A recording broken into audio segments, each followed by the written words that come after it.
How would you like a 15% discount to my daily email, the stack of stuff, the show notes, discounts to the conference, all of that? All you need to do is text the word show to 33777. You'll get the annual subscription with a 15% discount to my daily email. You'll get the stack of stuff, the links to the show notes, discounts to the conference, and so much more.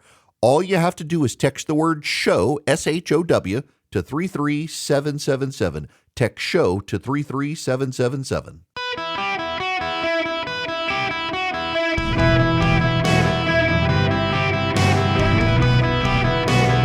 Welcome to the Eric Erickson Show podcast, Hour 2. Hello, America. Welcome. It is Eric Erickson here, and I am delighted to have you with me. The phone number is 877-973-7425, should you wish to be on the program. I got a text from a buddy, and he thought he misheard me, and I told him, you got to listen, because he's in Ohio, and he's listening there on WHIO. So I want to say again, for those of you up there, Donald Trump won Springfield, Ohio. You would never know that from the way the media covered the Haitian issue and the like, but yeah, Donald Trump won Springfield, Ohio.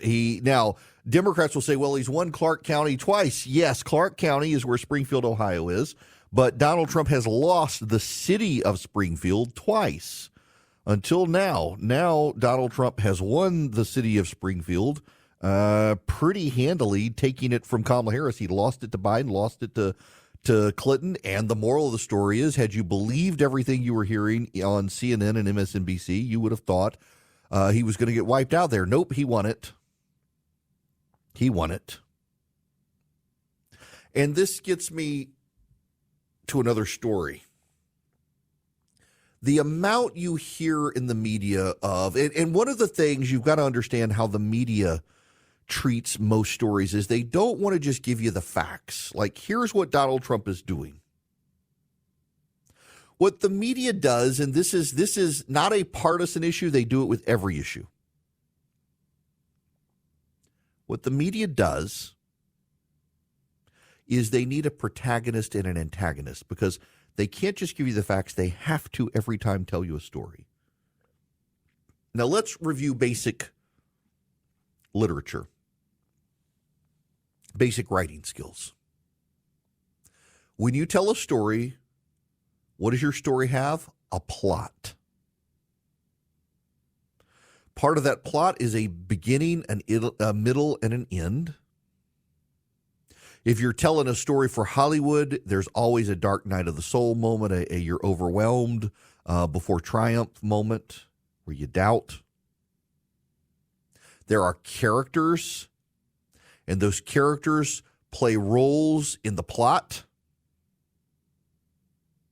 There is a protagonist and an antagonist. The protagonist is the hero of the story. The antagonist is the villain of the story.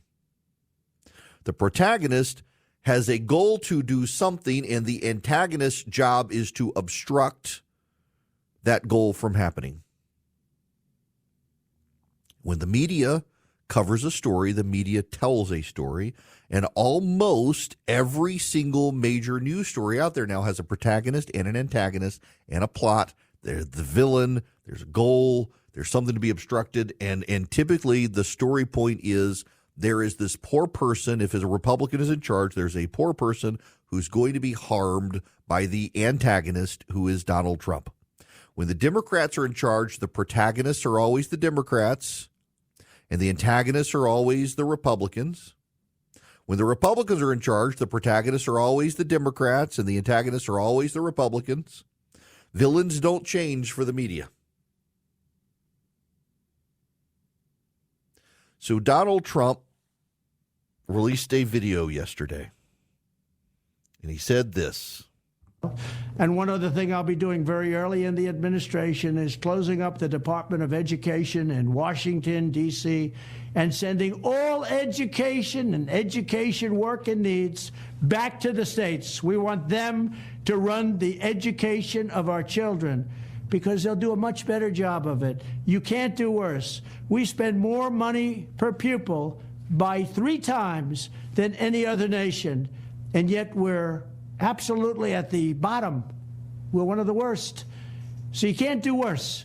We're going to end education coming out of Washington, D.C. We're going to close it up, all those buildings all over the place, and you have people that in many cases hate our children. We're going to send it all back to the states.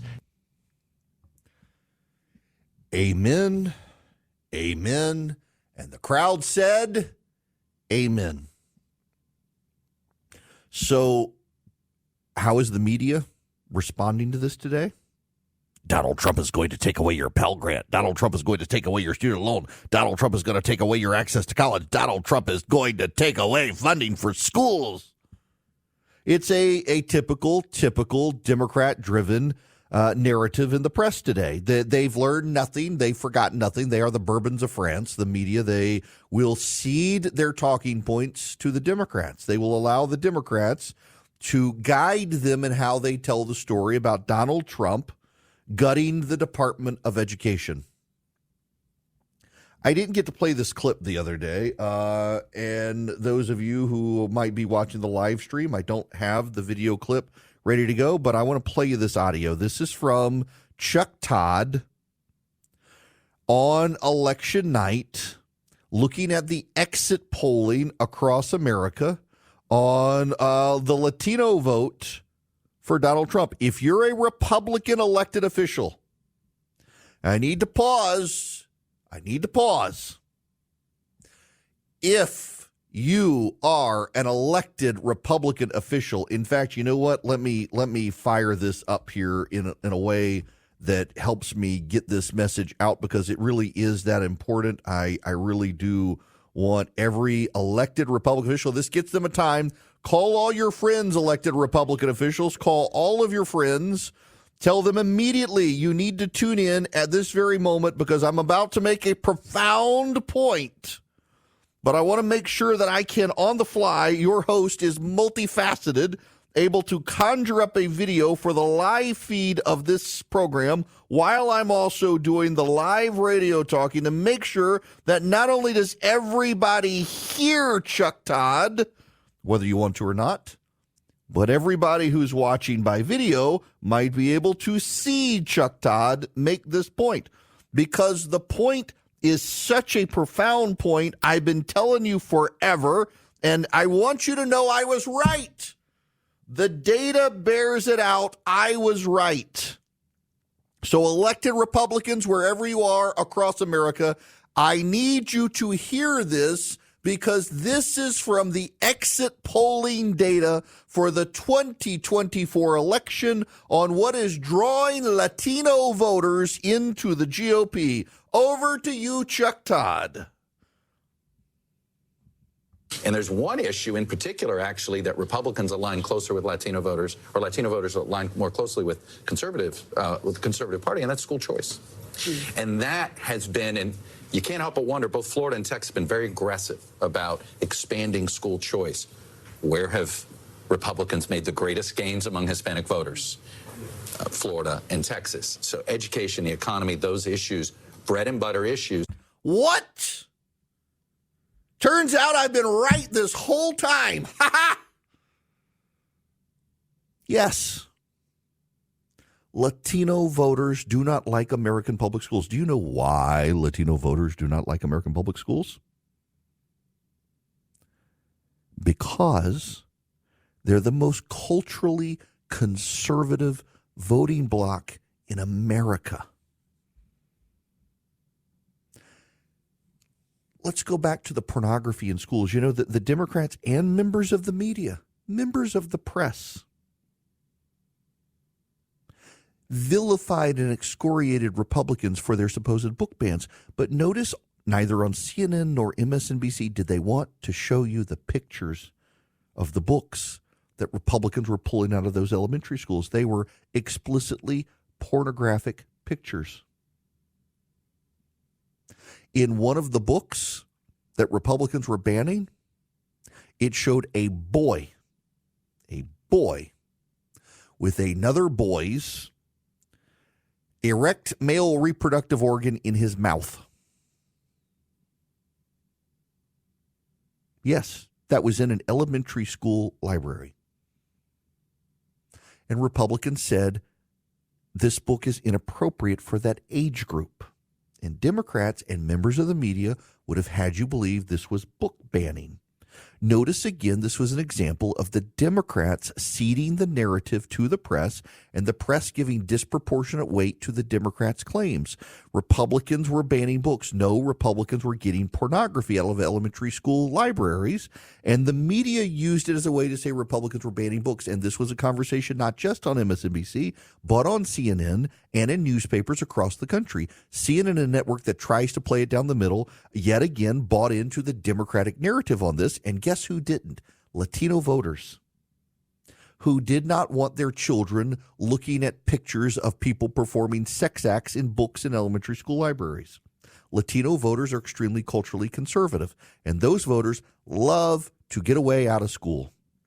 Now, many Catholic-run schools in this country cater to Latino families, and many of them can go there for very little money. You add in the school choice dollars, and guess what? More can. Republicans, you should destroy the Department of Education. That doesn't mean the Pell Grants are going to go away.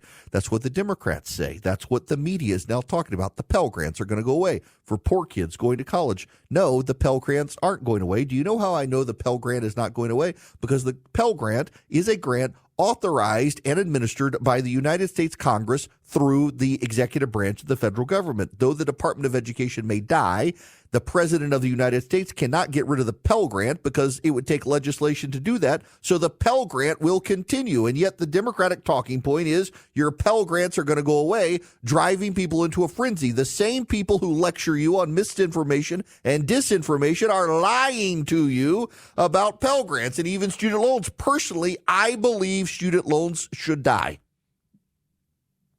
The reason university education has exceeded the cost of inflation is because of student loans. You get a no-cost student loan where the interest compounds over time and you don't pay it until after you get out of school, so you're not aware of the costs. Universities have no incentive to rein in costs because you don't feel the debt burden until you're done with the university. You get rid of student loans, a lot of universities are deservedly going to go out of business, and the rest are going to make costs come down. It's time to get rid of the Department of Education. Donald Trump's plan is block grants. The federal government uses block grants for a lot of stuff, including for transportation, road infrastructure. It's very easy to do a block grant. Congress gives $1 billion, let's say, to the Department of Education. You run percentages based on population, and you divide it up based on the population of the states. This state has this many kids. This state has this many kids. Well, we're going to give this state has 50% of all the kids in America. Well, they're going to get $500 million of the $1 billion. All the other states are not. Now, obviously, I'm just doing that because I'm done with math to make it easy for you to understand. But you give it out to the states based on the number of kids in each state. The state with the most kids gets the most money. Even if that state may not be the most populous state, some states have more kids. You give those kids the money. It's not hard. As Donald Trump pointed out, all we've done in this country in our education bureaucracy is we've made it more expensive. Our rates of literacy have not improved. Our rates of math success have not improved. Our science rates have not improved. You know what's improved? The amount of supervisors. And that's not an improvement. They've just skyrocketed. The cost of education has gone up, and the cost of education bureaucracy has gone up. We're not hiring more teachers, and we're not getting better results. We're hiring more deputy assistant under superintendents of the photocopier. We're hiring the deputy under superintendent of spoons. We're hiring the deputy under junior vice assistant superintendent to the deputy secretary of spoons. We're not hiring more teachers. The overhead of the school systems of America could be gutted. Block grant the money and cut money, save money, send it to the states, let the states administer it, and all the overhead costs subsidized by the federal government, including the Title IX compliance, Title VII compliance, Title I compliance, all the title compliance people. You can lay those people off. They are unnecessary to educating children. Only in their heads are they indispensable people. Force the states to decide who really is indispensable to the education of a child by getting rid of the Department of Education and block granting the money. Yes, Donald Trump is in the right on this, despite the fear scenarios painted by the media. Hello there. Welcome. It is Eric Erickson here. The phone number 877-973-7425. Back to the phones we go. Karen, you're going to be up next. Welcome to the Eric Erickson Show. Hi, Eric. Thank you for taking my call. And Sure. Thank you for your Christian witness and for the hint to go check out Slow Horses. I'm reading the books. They're fantastic. Oh, they are great books, too. Yes. Yes. So my question is, as a conservative, I know I'm going to get blasted by my many liberal friends, but I'm getting things right or not right. I really need some help on what things has the Biden administration gotten right. Well, let's start with the easy one, recognizing that Trump won in 2024. Yeah, that's a great one. That one they got right. What have they gotten right? Okay, they've gotten right Israel's right of self-defense. They got wrong in holding the purse strings over Israel's head to conduct the war as they wanted it. They got right funding Ukraine to help them defend themselves. They got wrong, again, dangling purse strings over Ukraine's head and being slow to move. They got right that China is a threat. They got wrong how they've handled China.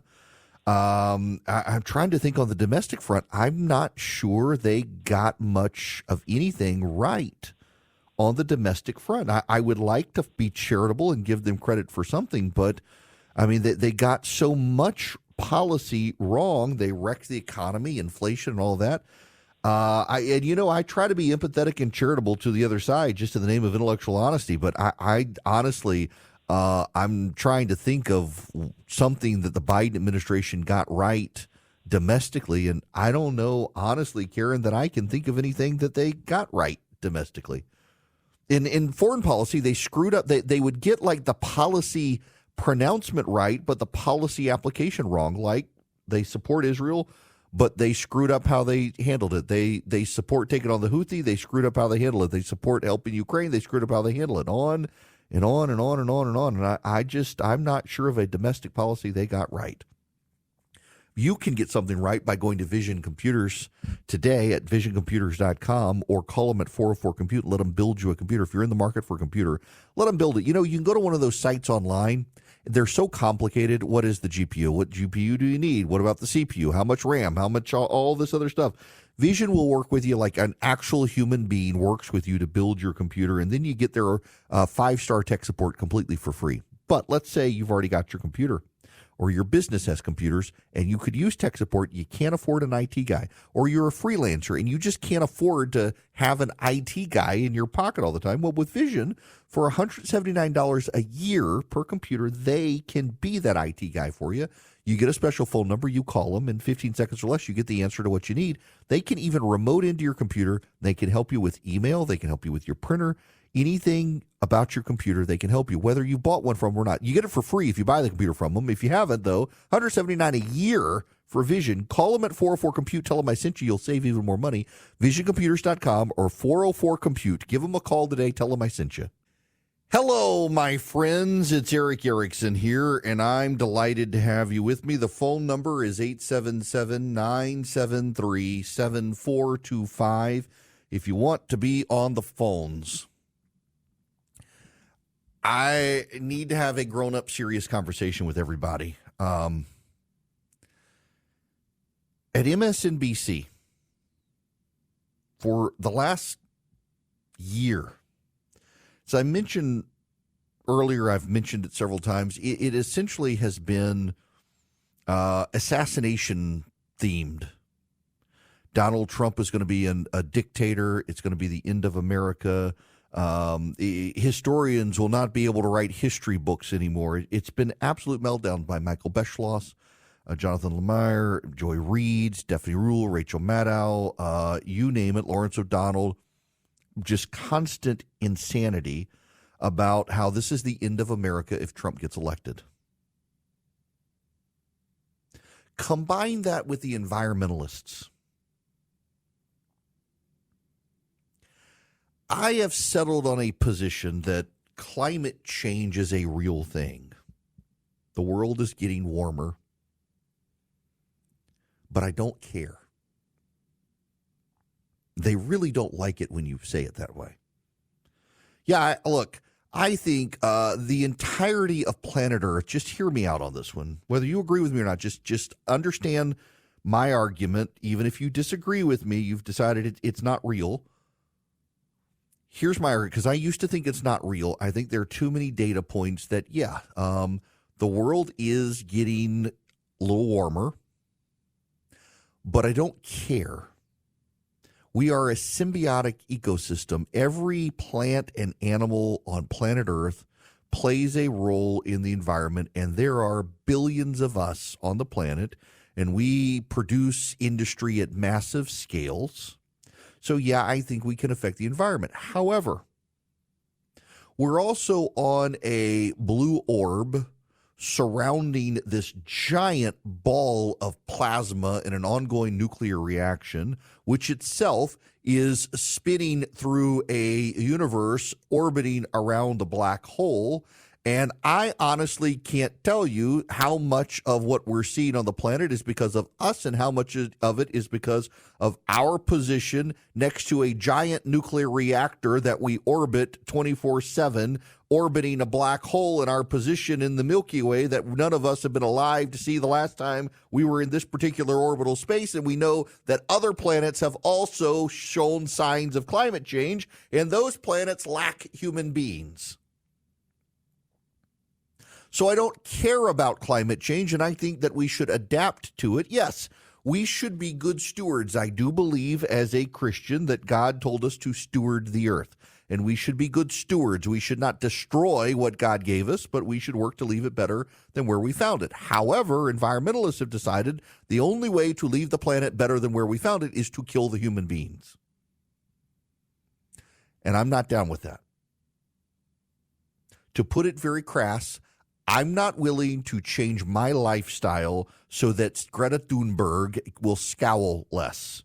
I would like to eat steak, I would like to grill on charcoal, and I would like to drive my big gas-guzzling SUV that holds my whole family, dog, and luggage in one vehicle that I don't have to plug in but can take 5 minutes to fill up and hit the road again. So no, I don't care about your climate change. I think we're adaptable people. I think we can manage it. And the environmentalists are furious with people like me for thinking that, for saying, yes, the climate is changing. But nope, I'm not sure how much of it is us versus everything else natural. And even if it is all us, well, we can adapt to it because we're adaptable people. And you know what they want now? They're not having a normal one. They're having the COP29 conference, the environmental conference. Listen to this insanity from activist Willem Branton. I'm asking this question within the context of the EU farmer protests that happened earlier this year. In recognition of those protests, I think it's important to comprehend the ideological weight that livestock farming and farming in general has within global north societies. There are a lot of fantasies that are attached to that.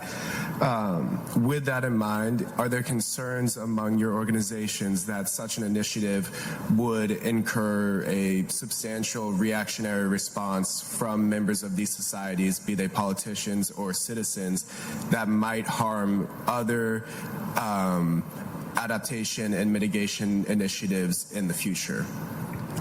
Thank you very much for this question.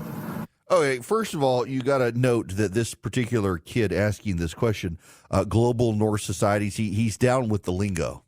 And he's essentially asking, are you worried, a lot of whole words to get around, are you worried that there might be pushback if you try to restrict people's ways of life? I would first like to say that I think the risk of backlash and reactionary response to such policies is always a possibility, no matter what the policy says in this case. TAP Coalition as a company lobbies in the European Union to not only use the money by the revenue of greenhouse gas emission pricing, not only use it for the loss and damage fund, but also use it to give a roadmap to farmers themselves to help them with our green transition and to therefore subsidize ecological farming and the consumption of vegetables and greens. You got that? Gone must be the cow. This same guy, listen to this. There we go. Thank you very much, Tinta, for these words on the declaration. Then for one more time, our demands, they are that we believe that COP29 and UNFCCC conferences thereafter can only be successful if the closing statement includes transitioning away from animal protein overconsumption according to national or global dietary guidelines by implementing greenhouse gas emission pricing mechanisms in agri-food systems. We urge the EU Commission, the OECD and China to lead the way towards these harmonized pricing mechanisms. And we also urge the use of at least 20% of the revenues of above-mentioned pricing mechanisms to finance the loss and damage fund so that we can repay for the damages done by our past consumption of meat and animal proteins. You got that? We need massive, massive taxes on farmers and individuals to punish them for eating meat. This guy, Willem Branton, is Dutch, where there have been farmer rebellions over aggressive policy, so much so that they have upended the government in the Netherlands. And this guy works for some sort of true animal protein price coalition. It's a fancy way of saying what they want is a tax. They want every country on the planet to impose a tax on the cost of meat, that you should know when you eat meat what it's going to do to the environment, and they want you to pay a carbon tax on your meat and drive up the cost that they've already done.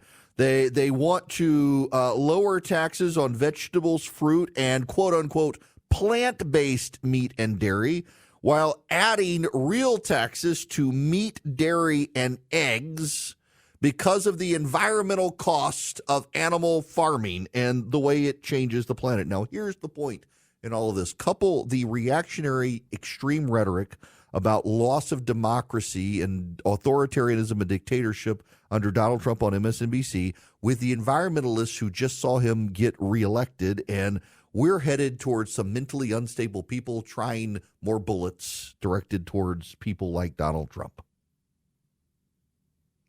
We're headed to extremes with these people because they're insane. Let me explain to you why progressives melt down so much more than conservatives when their side loses. Yeah, it actually does have to do with religion. You see, progressives don't have an afterlife. They believe this is the here and now. Heaven's not real, so we have to bring heaven to earth. It is the dream of every socialist communist regime. Every communist regime, and these people are commies, wants utopia on earth because they believe this is all there is. And you must do whatever must be done to bring that utopia about. And if those mechanisms by which you bring utopias about are anti-democratic, well, it's for the good of the democracy. They've got to kill the democracy to save the democracy. And they have to punish the polluters or kill the polluters. This is my eschatology. Eschatology is a theory of the end times, a study of the end times. My eschatology is very simple. I have a personal relationship with my Lord and Savior Jesus Christ. I don't know about you, but if I die tomorrow, I'm going to heaven, not because I did anything, but because I put my trust in him as my Lord and Savior, and he died on a cross for my sins. And so when I stand before the judgment seat, he will intervene on my behalf and say, he's with us. His blood will wash me clean. And so I will go to heaven. And on the last day, there will be a new heavens and a new earth, and I will reside on a perfect planet without sin. That is my eschatology. Here's the eschatology of the progressive environmentalists. This is the only planet we have. God is not real. If we, acting as our own gods, mess up this world, we've messed up the only world. And therefore, the only way to save this world is to end the people who would otherwise mess up this world so that we can have heaven on earth, because there is no heaven. You, the environmentalists, can do everything right. You can eat all of your greens. You can use one sheet of toilet paper to wipe your butt. You can have a windmill and solar panels to take care of your power. You can bicycle everywhere. But as long as your neighbor across the street has 5 kids, an SUV, and grills steak every weekend on a charcoal grill and cuts up wood for his fireplace in the wintertime, well, you're screwed, aren't you? Because he's contributing to global warming, even though you've done everything right. So the only way to deal with it is to punish that guy and his family for not being down with your agenda. And if you can't punish them, you gotta get rid of them. Something's got to happen. They've got to die, people. They have to die. They've either got to be punished and forced to conform, or they have to die. It's why, despite all of the rhetoric on MSNBC about Donald Trump leading to an autocracy or a totalitarianism or the death of democracy, it's why left-wing ideologies always destroy democracy. Because in democracy, the guy across the street with the 5 kids and the SUV who cooks steak on the weekend, he gets a vote, and all 5 of his kids are going to grow up and get a vote, and his wife gets a vote. And you over here with you and your partner and no children because of the way the world is, guess what? They outvote you, so they win. The only way to beat them is to kill them or to deny them the right to vote. That's why left-wing ideologies always end in totalitarianism, because when there are more of those people than you got to silence them, punish them, kill them, destroy them, ruin them so they can't participate in the process. Every last one of you progressives who are upset about conservatives winning really do deep down think that the people who voted for Trump should be verboten, prohibited from voting in elections because you think he's such a threat to democracy. These people are so terrible. How dare they vote? You are the authoritarians you warned us about. And it's about to get wild and crazy times, because what happened is something MSNBC told you was impossible. Donald Trump got reelected, and Donald Trump is bringing Lee Zeldin to the EPA. He's going to empower the bureaucrats of the government to wipe out the environmental regulations. And it turns out, according to Axios, a whole lot of scientists in the federal government have decided it's time to quit before Stephen Miller finds them and purges them from their jobs. It's time to take mass retirement of the bureaucratic, woke, progressive scientists who are advancing climate change agendas in Washington. That means that there is no way for you to get heaven on earth unless you turn violent, and I expect we're about to see violence coming from the left in ways they told us only the right would do. And you see it happening on college campuses with their persecution of Jews by the left. That's only the beginning, not the end. Really comforting thoughts there, isn't it? I told you we had to have a grown-up conversation. These are real things we got to talk about. These are some violent people out there that, I mean, it's just the reality. You may not like it, but it really is the reality out there that we are having to deal with as a society. Now, I got to move on because I got to tell you about Swiss America. Swiss America has been the leader in precious metals in this country for 40-plus years. They know how to help you, and they want to help you save the secret war on cash. Now, you may not understand, what is the secret war on cash? All right, it's very straightforward. The government doesn't like that you can use cash to buy things without the government knowing what you're buying or spending your money on. So the government has been embedding things within currency and trying to track digital currency, so you can't be anonymous. You can't protect your assets against the government. Swiss America has a report, The Secret War on Cash. It takes less than 15 minutes to read. It can help you on your retirement and finances, and it tells you how the government's trying to track you and your digital currency as well. You can get a free copy of the report by calling or texting 800-289-2646. All you do is mention my name, Eric, E-R-I-C-K. You call or text 800-289-2646. Just send them my name by text to 800-289-2646. They'll send you back a link. You can get Swiss America's report, or you can call them. If you actually want to talk to a human being, unlike me, you call them at 800-289-2646. You say, Eric Erickson's told me about your Secret War on Cash report. I'd like to get a copy. You will get it completely for free. It takes less than 15 minutes to read. Call or text my name, Eric, to 800-289-2646. Message and data rates may apply. There is breaking news. Meredith McGraw, for the national political correspondent for Politico, is reporting breaking news. Donald Trump intends to name Mike Huckabee, former governor of Arkansas, one-time presidential candidate, as the ambassador to Israel. That is an excellent appointment. Mike Huckabee will be a brilliant ambassador to Israel. It is a nation he cares about deeply, and a cause he cares about deeply as they battle Hamas. That is actually fantastic news. Mike Huckabee, breaking news, according to Politico, Mike Huckabee is intended to be nominated as the ambassador to Israel. That is just another quality pick. With the exception of Kristi Noem, every pick that Donald Trump has announced so far has been great. There's a rumor he would like to make Mike Pence an ambassador somewhere. I don't know that Pence is going to do that. I think Pence is going to stay at his think tank. I hadn't talked to him, but I just my sense is he's building this movement to fight for conservatism and is not going to back down from it by taking an ambassadorship somewhere. One thing I didn't know is that ambassadors pay all their party costs and stuff out of pocket. You don't get a budget from the U.S. government to host people and have parties and soirees and all that, which is why so many wealthy donors become the picks in states in places like Paris and London.